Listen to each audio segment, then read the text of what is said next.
Good afternoon, or I should say good evening, everyone. My name is Praveen Muruganandan, and I'm the Director of Admissions and Advancement here at the York School. Welcome to our roundtable virtual chat with York School parents. My colleagues, Natasha Esty, our Admission and Engagement Associate, is here with us, and she will be moderating the chat, as well as I have one of my colleagues, Angela, as well, who's our Manager of Admissions here as well, who will be around and answering questions as well on the chat as well. I have three parents today who are here to answer some questions that I have. I have a few questions, but really this is an opportunity for you to ask questions as well about their experience as parents of children here at the York School. We believe at the York School, that the experience for students is extremely important. It's the reason we exist. But in order for children to be successful, we know that it is a partnership between our parents, their children, or our students, and our teachers. And so today I will introduce Heather Ursu, who is one of our York parents. She has two children. One of her children is in grade 6 right now in our middle school, and her son completed the middle school and has actually gone on to a boarding school in Hawaii. And so but he's had that experience. But Heather also comes to us from the US, and she's one of our expat families who's been here for 3 years here at the school. Noah Godfrey is a parent, a dad of 3 children in grade 4, 6, and 8. And so he can give you some perspective of what the junior school experience is like, as well as the middle school. And Heather too can also speak a little bit about the middle school as well, because her daughter went through grade 4 and 5, I think, at the junior school, and is now currently in grade 6. And Sasikan has 2 daughters here at the York School in grade 3 and 5. So our focus on our questions will be around the York School in general, and we do invite questions. And if you have thoughts, feel free to put it in the chat box over the course of the next 35 to 40 minutes. We will again, as I said, my colleague Natasha will be following the chat, and if there's anything that we can provide any answers or specific questions, I will be sure to ask our parents at some point. I am sorry that I'm getting a buzz every time somebody's joining the call, so if I'm a little distracted, it's because I'm trying to admit people on the fly while I'm answering questions or asking questions. So are you guys ready? Heather, Noah, Sasikan? Perfect. Thank you. So I'm going to get started with sort of the first question, and I'll leave it to either of the three for you to start. And my first question is, why did you choose the York School originally? And in which ways is the York School what you expected, and in what ways is it not? Who'd like to take it? Who'd like to start that one? I'll do it. Yeah, no, go for it. I had that 3 or 4 second pause, and I thought it was going to be like Bueller. So I'll start picking. I'll start picking as I have to. I didn't want to get cold called, so I figured I'd put my hand up instead. So for us, we have 2 girls and a boy, and we looked at all the various private schools, and we decided that we wanted all our kids to be at the same school. For a bunch of reasons. So co-ed was really important to us. And then when we looked around, there really weren't that many comparables to the York School in terms of what was being offered, quality of education, and real reputation in the city and around the globe. So for us at the time, it was kind of York School or bust. It's really where we wanted to be. On the second part of the question, on the expectation side, I think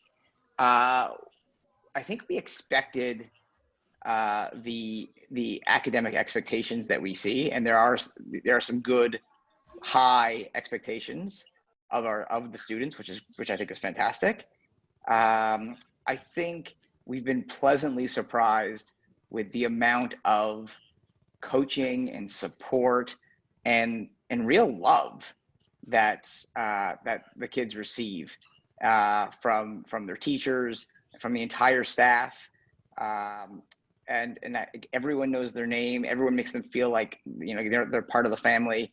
You know, struggle is not shamed, but in some ways celebrated, and they're taught to persevere. And so, you know, I tell my kids every day that they are so unbelievably lucky to get up every morning and be able to walk into those doors, into an environment that not only pushes them, but really supports them and helps them achieve and enjoy the journey of learning. Thanks. Thank you, Noah. And I think that journey of learning is something that's so important in terms of just ensuring that children love to learn. And I think that's something, to your point, and we may hear that, but I do think that's one of the goals of the school and of the York School, to make sure that children, more than the academics, if they can walk out saying they loved learning, then I think every teacher will feel pretty successful with that. Sasikan, do you want to share with us sort of why you chose the York School for your daughters, and you know, how has the school met your expectations, and or what have we said that you expected, and what are some things that are slightly different? So actually, there was really no competition with the York School, because we were really looking for an IB school because of our international backgrounds. Both me and my husband, we moved to Canada about 10 years ago, a little over 10 years. And we were looking for an IB school that was co-ed and had all the way to grade 12. So basically, in the city, the York School was more or less the only school that fit our criteria. And then we started asking around with my husband's colleagues, and we got extremely good feedback from them. Everybody said the same thing: the York School is a great school. And yeah, that's mainly the reason why we chose it as our number one for us. And in ways where what we wanted was an international community that was very open-minded, and that's exactly what we got at the York School. Actually, it was one of the things that it was not entirely what I expected, because I was thinking more of school in terms of, okay, we'll send our kids there and then they'll go to school and then they come back home. But actually, no. The parent involvement and the parent engagement at the school is amazing. There are so many activities in which parents can be hands-on involved with the school that really, up to this day, really surprises me. So yeah, and the parent community that is surrounding it is, I can just say that it's amazing. Every parent we have very similar mindsets. We want what we want for our kids, and the support, and yeah, the community. It's just a very, very great experience for us. I'm going to put you on the spot a little bit, because you mentioned a couple of things. One was the IB. Can you talk a little bit about that in terms of your knowledge of the IB, or what your kids' knowledge or their experience of the IB has been sort of in the early years or in the junior school? Yeah, so we love the units of inquiry, because it's an open-end question, and the kids can do research, learn how to do research and present their knowledge in different ways, and therefore they learn actually how to learn, let's put it this way, and learn how to do research and learn how to present their work at a very, very early age. And I think that's really, really impressive. Thank you so much. And, you know, Heather, the same question, I'll sort of go into, if you would like to continue, or I can go to the next question if you like, but this is, you know, I remember sort of our conversations when we sort of went through the admissions process a few years ago. And when you think about the school, has it been different? I mean, there's been a lot of things that have happened in the last couple of years, and in the last 6 or 7 months. I'd love to hear your perspective as well, in terms of how has the school met what you expected, and maybe where has it been sort of surprised you a little bit? Sure. I mean, I agree with what the other two had said, especially we were coming from New York, also looking for a progressive urban school. We were trying to mirror our experience from New York City as best we could for our kids. And there they were in a smaller progressive co-ed school. We too were looking for IB. And actually Taya was entering grade 2 when we arrived, and Luca was going into grade 5. So we needed something in the primary years as well, in the elementary school.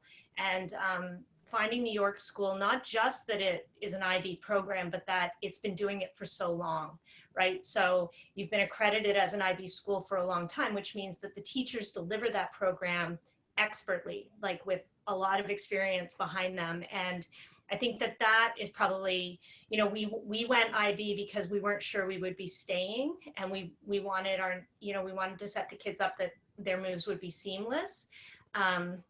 And as you mentioned, Luca has already moved back into the US to attend boarding school. So the IB was an important component. As far as it exceeding our expectations, I have to say that it's probably the culture of the school that went beyond anything that we were expecting. I remember our son plays basketball, and he joined the basketball team in grade 5. And that team went on to play competitively in the D1 level because the athletic director saw that they were a good team and he wanted them to compete at the high level. And we were playing in a final. They actually, I think they won 4 consecutive years, they won the title. And at the very end of the game, it went into overtime, and we were playing one of the top all boys schools from Toronto, and it was tied. And near the end of the game, at the end of the overtime, our coach called a timeout, and there were like seconds left. And so I asked my son, you know, why he had done that. And he said he stopped them at that moment because it was clear they were going to win.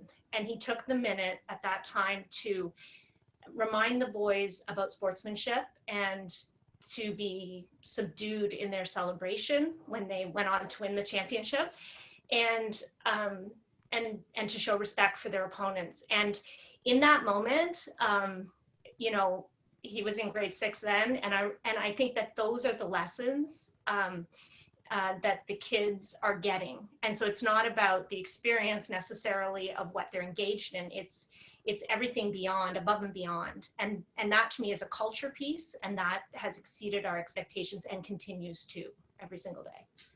So, and you were asking specifically about the transition, I think, with COVID, and that's an innovation piece. I think that the school shows us over and over again that it's innovative and it's thinking. It seems to be embracing change as opposed to, I think Noah mentioned that, like embracing challenge as opposed to running from it. So that's been helpful through all of this for sure. Thank you. And you know, that's sort of these expect the unexpected. And I think that's what we've grown to appreciate, and we're just going to appreciate this. And, you know, it's sometimes it's tiring, but I think, to know your point of just the amount of support that the teachers provide is, you know, I think they do their best. And I think, you know, we want to make sure that that relationship and that partnership with our students and with all of our parents, I think is important. And I think even, you know, testament to the 3 of you today, just is, we could ask any parent would probably want to speak and would be speaking highly about the school and their experience, particularly even the last 6 or 7 months when we've had to pivot and really help facilitate a very different learning experience, very different from the one the admissions team would have promoted, you know, years ago when you walked into these doors. But knowing that there's a teacher or an adult who cares in the building is something that I think is really important. My next question, and maybe Sasikan, I'm going to start with you if that's okay. Natasha, you've got your hand up. Yeah, I have my hand up. Go ahead. We've had a couple of questions come in, and I'm not sure before we go on to the next question if it might be helpful just to cover off a couple things that that are sort of related.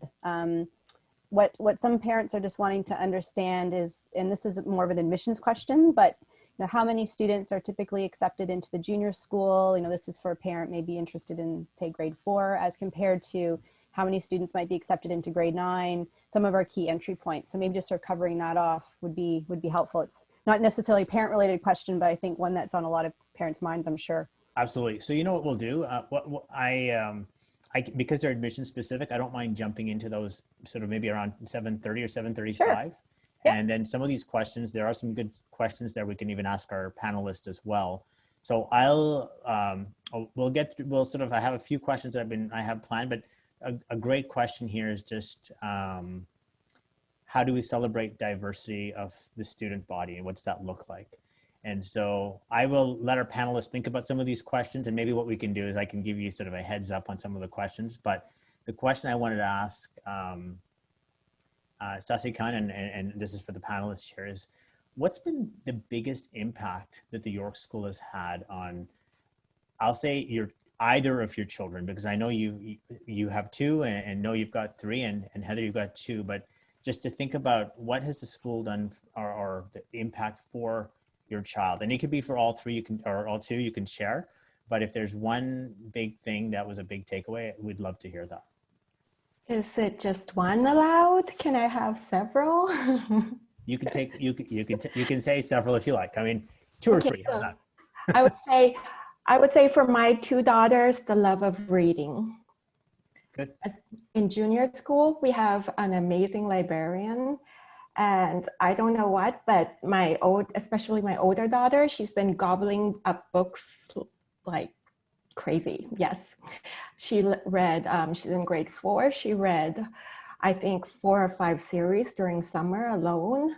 She finished Lord of the Rings this summer as one of them. And yeah, we can't find enough books for her to read right now. So yes, that's, and the second one that is really, really great is the school has really boosted both of their self-confidence and made them become more of a risk taker, which I find really, really great. It's an important IB attribute, and we want our kids to be willing to take risks. Do you care to share an example of how they've helped, or has that just happened over time, particularly with being able to be a risk taker, Sasikan? I think that's happened over time, and it's not seen only in one aspect. It's seen in terms of the questions that they ask us. It's where you see it in terms of the food that they're willing to eat. We see of different cultures, of different people that they're willing to approach and say hi to, because my daughters were extremely shy when we started at the school. Yeah, it's a slow progression, but we definitely see it. Well, thank you so much. Heather, do you want to jump in, or Noah? Biggest impact the school has had on your kids, or you as a parent? Yeah. No, I mean, picking up on what Sasikan just said, the risk taker, I've seen that in both my kids. Obviously, I've got one that did a big pivot and has gone off to boarding school. But for my younger daughter, who's now in grade 6, in grade 5, the kids get a lot of leadership opportunities. And she was a MC for the assemblies, and leading into International Women's Day, she was working with a classmate on a speech that they were going to give at the assembly, which in and of itself is kind of cool. And then they had so much information that they were gathering in preparation for that assembly that they had this idea that they would like to just give little bits of information every morning during morning announcements over the PA system. So they took that idea and they went to their teacher, and you know what, they made it happen. And I find that it's just so empowering that you can be an out of the box thinker, you can have an idea, you can want to dive deeper into learning, and then everyone around you kind of rallies, the teachers and the staff rally to make it happen. So I feel like for my daughter, as a formative lesson, she's learned to advocate for herself. She feels the empowerment of learning and the empowerment of taking a risk and getting out of her comfort zone. Like, this is not a kid who would have wanted to stand up in front of people before, and now she's emceeing at an assembly. So I think that that's probably, one of the biggest impacts. And then for my son, and I saw in the chats, there's some questions about IB and how it prepares you. He applied into a boarding school program, and he got, because of his marks coming out of the IB middle year program, he was guided into the honors program there, which will put him on an AP path at his school. So because he has experience with like a workload and academic rigor, he's prepared and has, you know, is able to handle the workload that he has now as a ninth grade high schooler at a boarding school. And, you know, I'm going to just share one little bit, but he has become a risk taker just by his ability to fly through countries, through the US, go into a new school without you, right? Without his parents. And that's the type of, not that we want every one of our kids to go off to boarding school by grade 9, but the idea though is that if we're able to encourage our kids to be risk takers, I think we've done a pretty good job as a school, and to help support them to get into the world, or to be safely take risks, so that they're safe, but they're also able to challenge and push their own boundaries. Noah, do you want to add a little to that and sort of think about sort of the impact schools had for your children? I think it feels like that the school has behind the scenes almost like a fairy godmother for each kid, that's kind of just to make sure that there's that each kid, that both on the where they're struggling side and where they could excel side, that there's something very specifically targeted towards them. So if they see, like my son was also an assembly host in grade 5, and I think they could see that he got a lot of energy out of that. He loved it, and so they really helped nurture that. You know, there's also times where, you know, they you know, nothing slips through the cracks. If they see that there's a little bit of struggle or pain or discomfort around something, whether it's like something happening at recess or a certain class that they're in, or there's no cracks that you slip through, right? So all of my kids, all 3, sometimes it feels like I'm 30, but all 3 kids have at times been in both those buckets, where something's happening because they're a kid, or they're a teenager, and they're growing up and they're struggling, and the school the teacher very quickly has identified it and has been proactive. And sometimes it's not even the teacher, it's like other people from staff, that's what I mean. It's like it's almost like there's a fairy godmother there, or father. And then and then specifically when they see something they could do well at. So my eldest, you know, she came to the middle school. It was her first year, is in grade 6, and she had developed a really good relationship with actually someone in the admissions office, Praveen, like a really close relationship there. And it's not someone who has her day-to-day job working with students, but like that closely. But she developed a great relationship there. She nurtured that. She, in her first year, became an ambassador to the York School. This was a very big deal for her, and she treated it, and it was almost like it was identified in like the first couple weeks, or the first week or 2 that she was at the school, that this is something that would be actually a really good challenge and opportunity for her, and something that would actually help her shine. And so I'm like eternally grateful for that kind of love and attention and support. Thank you for that. I mean, there is a fairy godmother or father behind the scenes. They're called advisors. And so our teacher advisors, and particularly in the middle school, it's actually interesting you said that, because in the middle school, there is responsibility for multiple adults to look after and make sure that there is no child falling behind the cracks. And so, between the cracks. And so I think it's one of the things that we do take pretty seriously, to ensure that our kids, the transition as new students coming into the school, is relatively smooth, and even returning back. And, you know, the fact that we're all virtual today is a result of what's going on in the world. And bringing students back into school in September was like treating every single person like a new student coming back, because it was a new environment. They were adjusting to a very new reality of what school was going to look like. And for that, I think, again, we can't thank the support that we get from our community, and that's our parents and our teachers, and just and the willingness to take risks, which you've all sort of mentioned at certain points.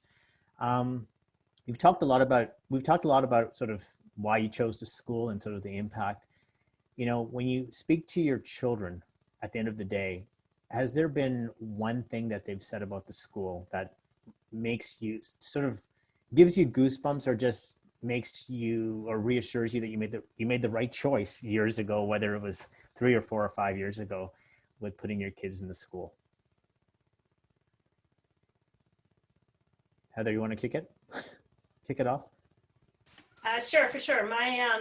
I think both my kids, we entered in non-entry years, so grade 2 and grade 5, and both would say that it was a very welcoming and inclusive environment and culture, and that they've made friends that they expect to have, deep friendships that they expect to have for a long time. And I think we all feel that even as parents. Reflection is a really big part of everything that they do at the York School. I don't know if that's specific to an IB curriculum or not, but we do reflections on everything after every sort of assignment, test, field trip, experience, good and bad, right? There's a reflection piece. And that took training for my kids, particularly my son. His reflections in the beginning would be one word long. And when asked what he might be able to improve, he would tell you, nothing, I think I've got it, and so he went from being like that to really having the ability to have reflection. And I think the middle school years, the curriculum is challenging. It's a heavier workload. And I think if you were to ask my kids the night before everything's due, if they have something to say, it would be quite different than how they feel at the end of the year. When they get their report card and they see their grades and they see the comments from the teachers that are incredibly supportive, and they reflect because they've been practicing on that, and they say, I didn't know that I could do that. Look what I've done. And they feel really proud to be part of the community and for their accomplishments, because it is challenging. And so they, at the end, say, I didn't know I was capable of that, and I've really grown. And they have the ability to see that now. So I think that's pretty special. And I think that's what they'd say. That's great. Yeah, but again, not the night before it's all due. Thank you for that. No problem. Noah, Sasikant, yeah, go ahead. I can tell you what they wouldn't say. They never say, I don't like school. And they never say, I don't want to go to school. And they never, like I recall as a kid just being, there's lots of times you're like, oh, school's a pain, or end of summer when you got to go back to school, you're like, oh, I really don't want this day. They're excited to go back to school. For them, it is, it's not seen as a negative. In many ways, it's they're really excited about the chances that they're given. And yeah, sometimes it's tough and they get frustrated because of what's expected of them, but it's they don't see it. They see it as a very positive place, as a place that they want to be. Maybe it's just because it means they get to leave us as their parents and they get to go to school. Maybe it's more of a comment on me than the school, but they love it. They go to they love it, so it's great. That's great. I mean, when your kids love school and they're in the middle of school, that's a good thing. So. Right. Thank you. Sasikant, you want to? It's the same. My kids say exactly the same thing as Heather and Noah already said. They just love it. And they think school is the best place ever. And they have lots of fun, and they really enjoy learning and chatting with their peers and doing all sorts of stuff there. Yeah, this is about building community. And I think it happens in the classrooms. It happens within the parent community, and you've given great examples, but thank you so much. Now, I know there's several questions, so I'm tempted to, there's a couple more that I want to ask, but I'm going to ask one more, and then I think I'm going to go through the questions that our parents are asking. So it gives us, there'll be some good questions that we can sort of dig deep into. Final question, if you could describe the school in one word, in sort of as a personality, how would you describe it? How would you describe the York School in one word? For me, So for us, our 2 family. or 3 words, that's okay. 3 words, okay. For us, it would be inclusive, adaptive, and engaging. Okay, thank you. I'm going to come back to inclusive in a few minutes because I've seen some questions about sort of diversity and inclusivity, which I'd like to sort of talk a little bit about. But Noah, what would you say? I equate the school to be like a coach, like a really good, like one of those iconic coaches that you have in life. Those people that push you to perform when when you're on the court or whatever the field of play is, but also see the entire you, see the whole you, and realize that as a coach, that they need to coach the whole person and not just the player, if I'm making a sports analogy. And so I think the school is really like the focus on the person as a multifaceted person. Is the fact that there's people on staff whose sole job is social emotional learning, and the fact that parent teacher interviews, especially in lower school, junior school, are like a lot of the conversation is like what happens outside of class. What happens in the hallway, what happens during recess, what happens at lunch, who are they sitting with. There really is a focus on like the entire kid and not just whether they can do their multiplication tables. Thank you for that. It's good to know that we're thinking about those things, and I think that coach it's a great example. I mean, it's a great analogy of how I think schools operate, but I think to the point of the York School trying to understand sort of the various layers of children, and wellness is a place that is a big focus of the school, and making sure our kids are happy in order to study. And I think we've recognized that if kids are happy, the learning becomes easy. But if kids are just smart, but they're unhappy, the learning, it cannot be achieved. And so that is the focal point for several members on staff, just to ensure that our kids, our children, our students are feeling safe to take those risks and be happy in order to learn. Heather? Sure. I think that the word that jumps out to me is probably curious. I think that curiosity actually drives a lot at the school. I feel like the teachers approach learning themselves as lifelong learners. And so I think curiosity just kind of drives the whole bus. And I find it to be very caring place. I think they care about our kids, and I think our kids learn to care about each other, and we care about our community and the world at large, and that makes us engaged in community service. And then I think innovative is another word that I always come back to when I think about the school. It's a school that embraces technology and embraces opportunity. And so I think the way that it innovates and is able to adapt and change is a big part of its personality as a school. Yeah, innovation is sort of at the core of how we operate. And to that, sometimes it's tiring, but I think the exciting part of that is, you can never expect a dull moment at the York School. There's always going to be a new way, and we're going to find effective ways to do things, and nobody's afraid. The culture, very much as we expect for students, is what we are encouraging with our staff, is it's okay to fail. It's okay to try new things. And if it doesn't work, it's okay. And we're learning that more and more over the last 6 months. We've tried so many different things.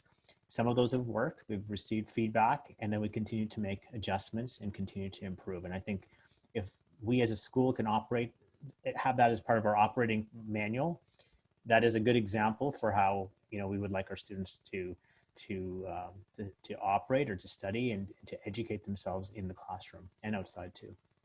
Natasha, I'm sure you've got a list of questions that we may want to sort of start with, or? Yeah, I've kind of tried to put them into some groupings because some are related.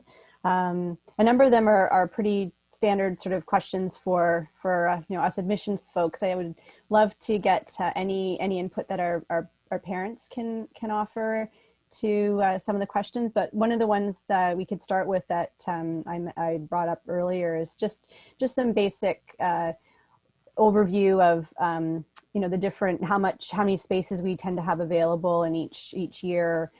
Is there a kind of like a best time to enter the York School? I know Heather had mentioned that her kids would come in sort of an atypical entry year, so maybe we could just speak to that. Yeah, I'm going to say let me just, on this panel, and I'm blanking right now, but Heather, your kids started in grade 2 and 5. Noah, your kids started here, was it S? 2, 4, and 6. 2, 4, and 6. And Sasikan was kindergarten?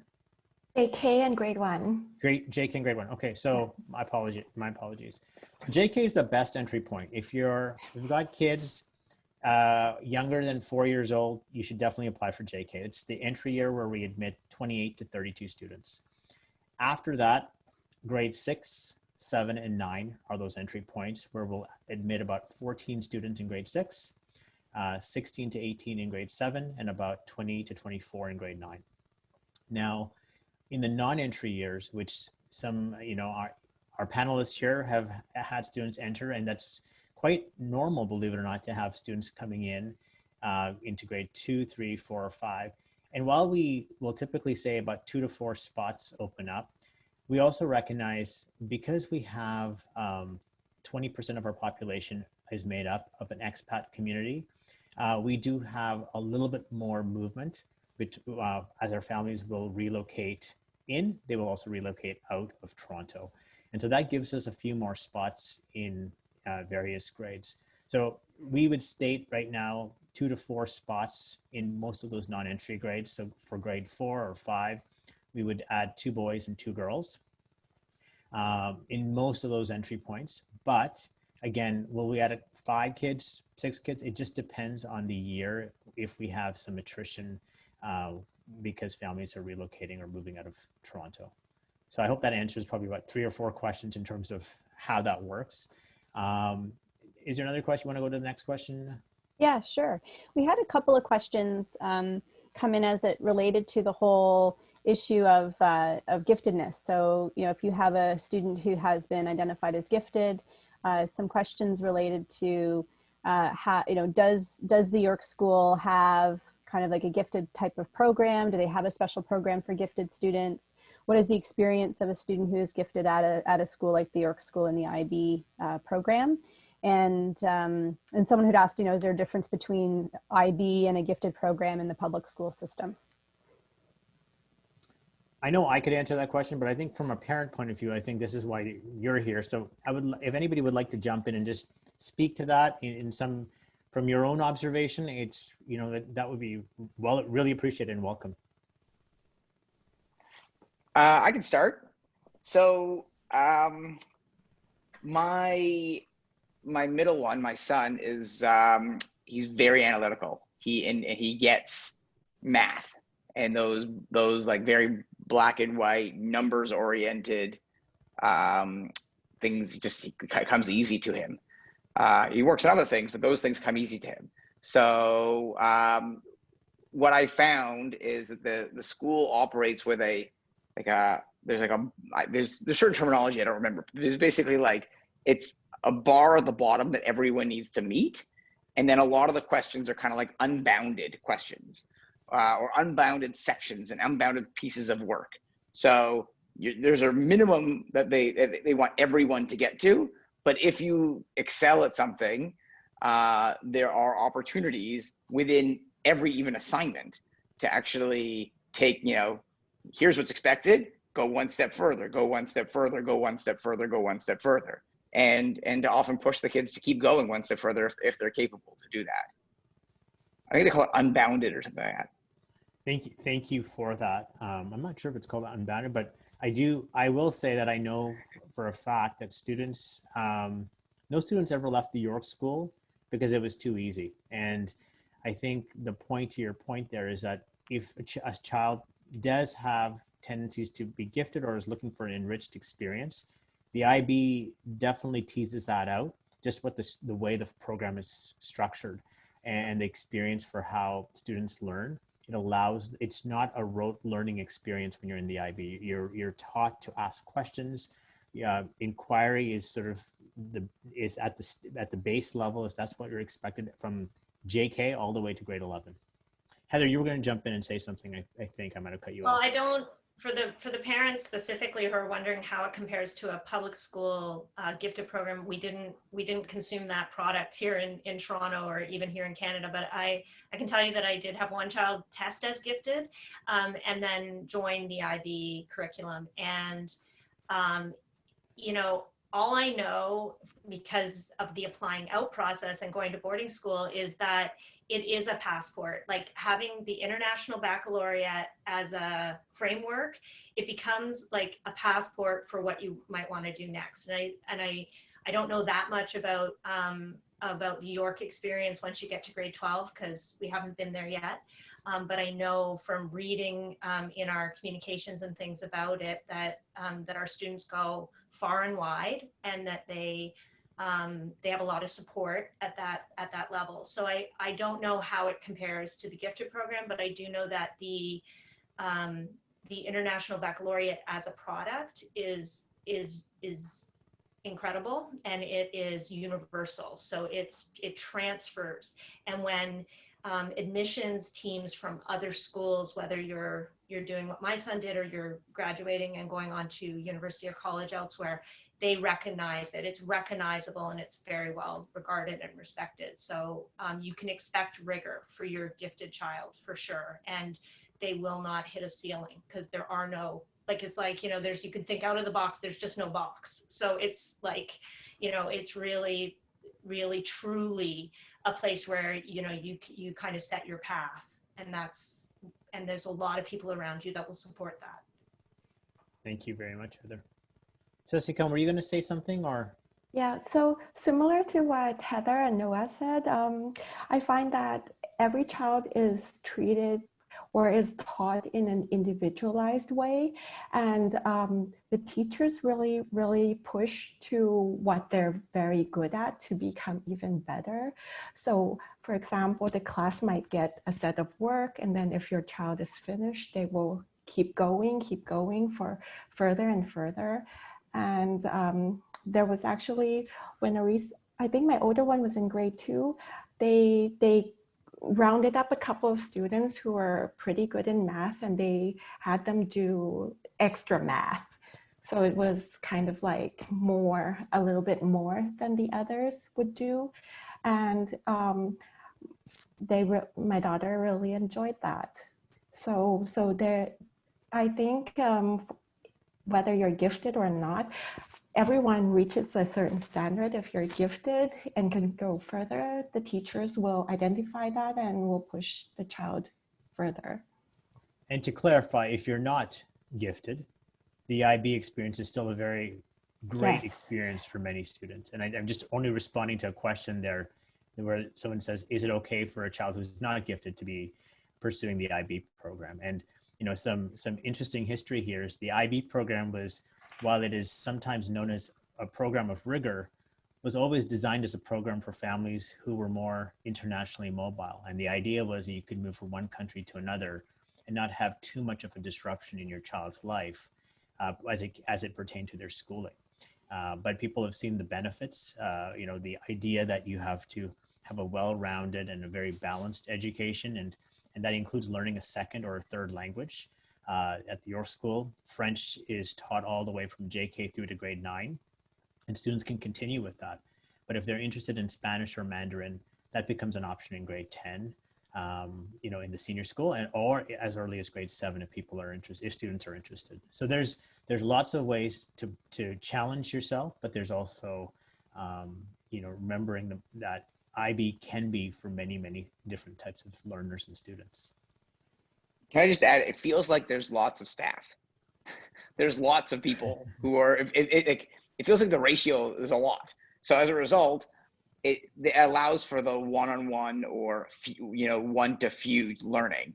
So, you know, often I've had one of my children put in a group with people who like weren't so good at, you know, in the junior school, and they have to meet with a learning strategies group because they've got to work on their, you know, how they grip a pencil and make sure that they are printing appropriately. And there's a teacher who will pull them out of, you know, something else, you know, with one or two other people to help them focus specifically on that. And so it really is individualized on, you know, to the strengths and the weaknesses. Thank you for that, Noah. I want to ask a question because it was touched upon earlier about inclusivity, and I think you mentioned that, Sasikan, and I wanted to come back to that. But as parents, and this might be tough to answer, but I'd like us to think about this, is how inclusive do you feel the York School community is to our parents, that's this group here, as well as to your children in terms of their relationships with other students in the school? What does that feel like? And just so the whole group here understands, there was no prep when it came to speaking to our parents. I said it's unfiltered, so say whatever you need to say, and it's important that parents have that chance to ask questions in this group. So we're happy to continue taking questions if people have any questions, but this seems to be a topic about inclusivity and what that looks like. So I'd love to get people's perspective, this group's perspective. So when we started at the York School, we were a little bit nervous at the very beginning because we didn't know what we would expect. But like months before we started, after our application was processed and everything, we were contacted by another parent who was my older daughter's school buddy. And we had play dates with them during the summer before school started. And she gave me tips, and the children played with each other. And on the first day of school, she came around to took my daughter to look through the classroom, to go and see the teachers together.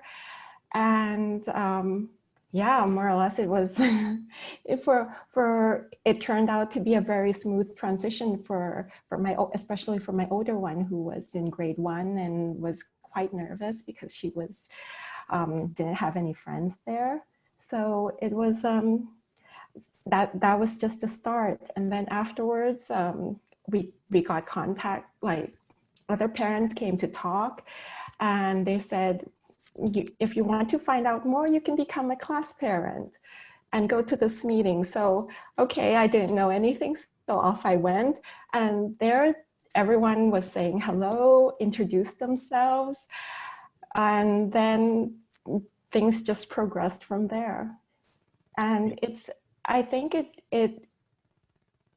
for me, to have that feeling at the very beginning, it's become a tradition.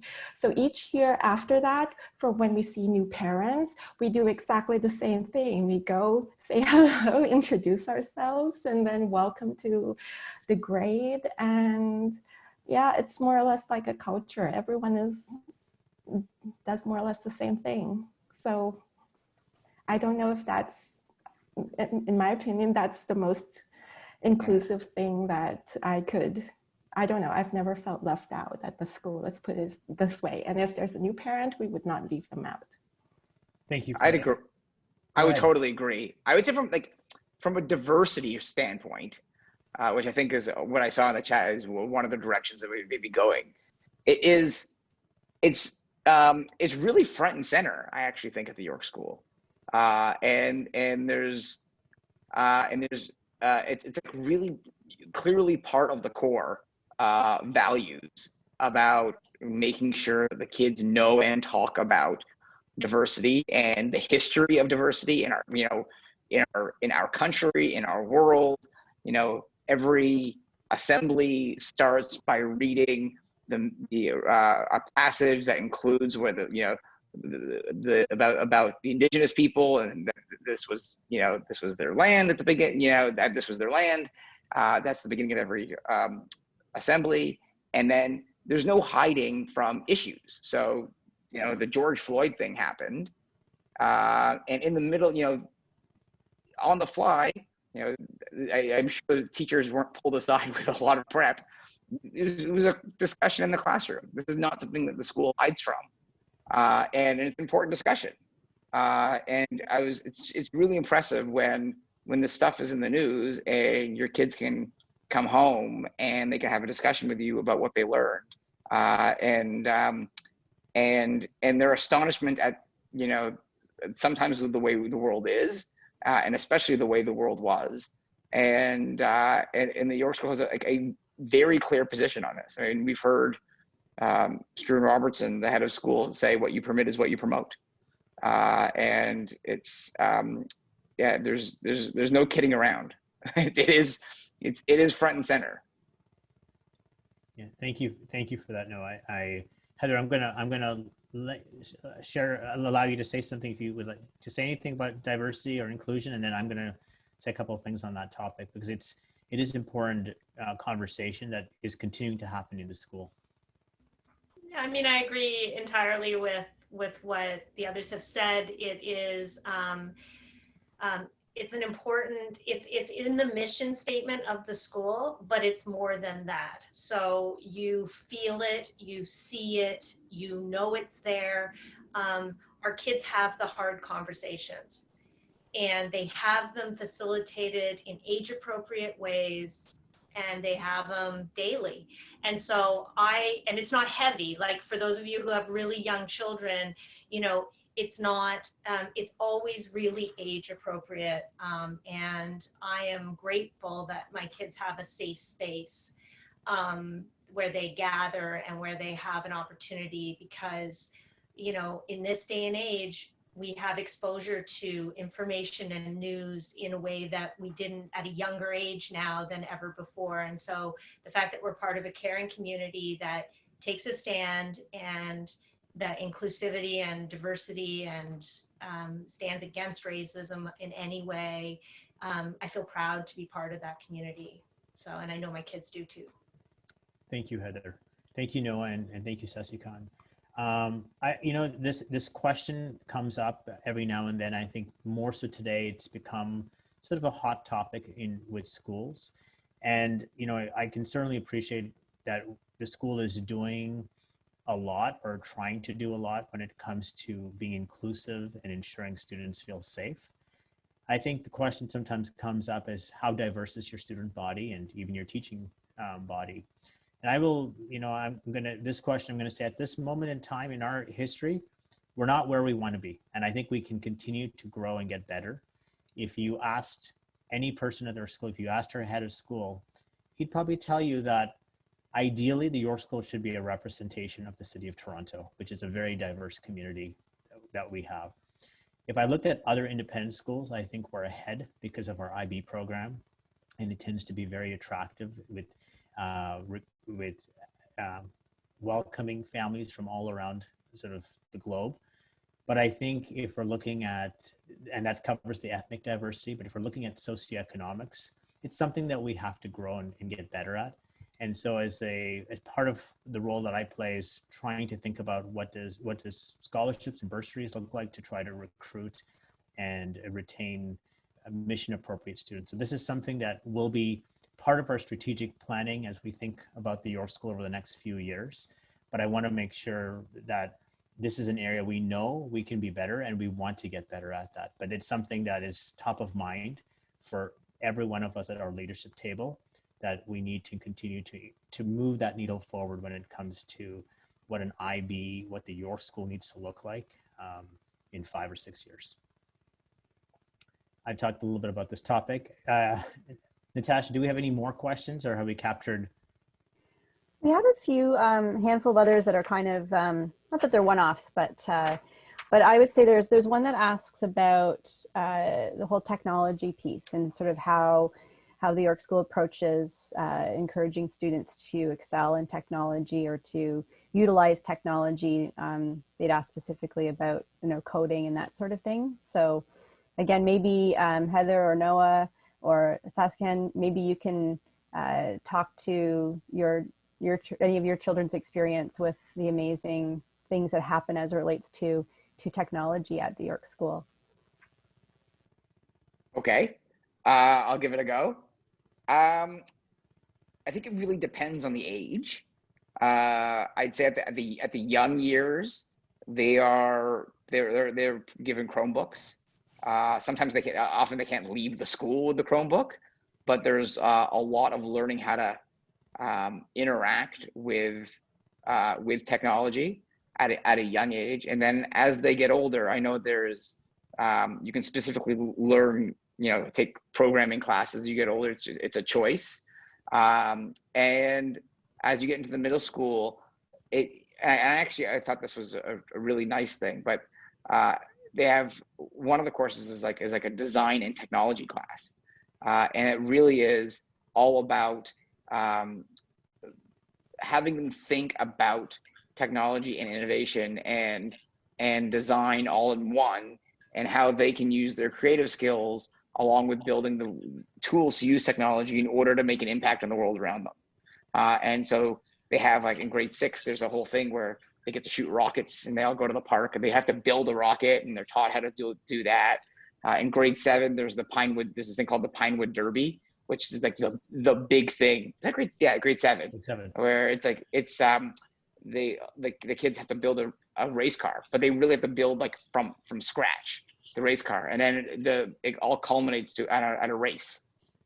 And a tournament and a race, and all the parents show up, and and they design the race car. So there's like a design element for how good the race cars look. And then there's a speed element because it's timed, and it really is a highlight of the year. So so there really is a focus on pushing innovation. And I think technology is really more just a tool rather than an end itself to innovation. Absolutely. Thank you very much for that. I realize we have about 2 minutes. I wanted to bring everybody's attention to a couple of things. I know Natasha's put this in the chat a couple of times. Just if people have a chance, if you have questions following this conversation, to complete our inquiry form. And Natasha, do you want to put that into the chat box? Because it allows us to then follow up with you for specific questions that people may have, or just to at least send you more information about any topics that are of interest and invite you to future virtual events like this. That's coming soon in a second.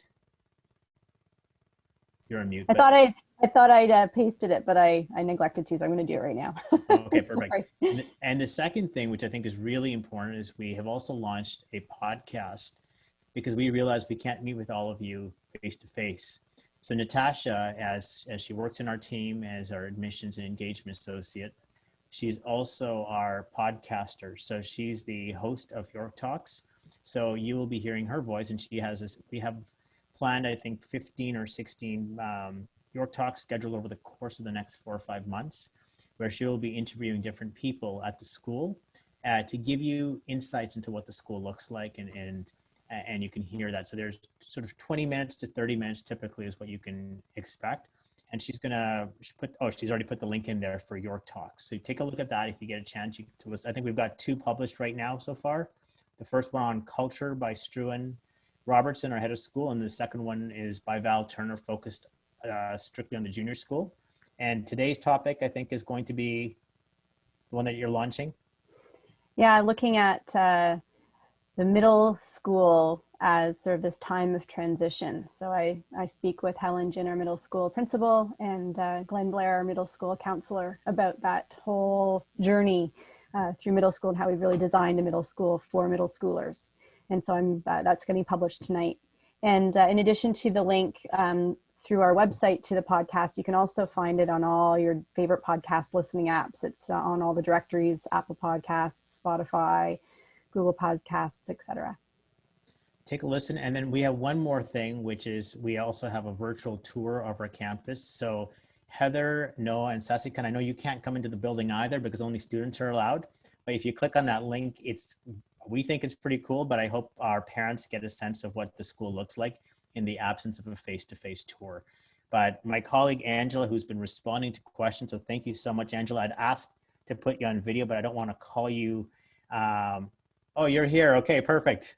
Welcome, Angela. So Angela and I and Natasha will be doing scheduled interviews with families. So as part of the admissions process, as you're applying to the school, expect to meet one of the 3 of us over the next few months. So we're looking forward to meeting our parents, or all of you as parents, and we're looking forward to the process. So thank you again for considering New York School. We will be in touch, but when you get a chance, please make sure you complete that inquiry form so that we can help guide you for any other questions. And our application deadline for, JK, SK, we're doing early action for JKs, SKs, which we're making decisions next week. But grade 1 to 11, the deadline is December 1st, and we will be making decisions on the 26th. And if you have children who are applying for JK and you haven't submitted an application, we will be making decisions on a rolling basis after October 30th. Thank you so much. It's 8:03. I've gone a little bit over, but thank you so much for your time. To our panelists, Heather, Noah, and Sasikan, thank you so much for taking an hour with us. We really appreciate that. Natasha and Angela, thank you as well. And we will see you around. Thank you.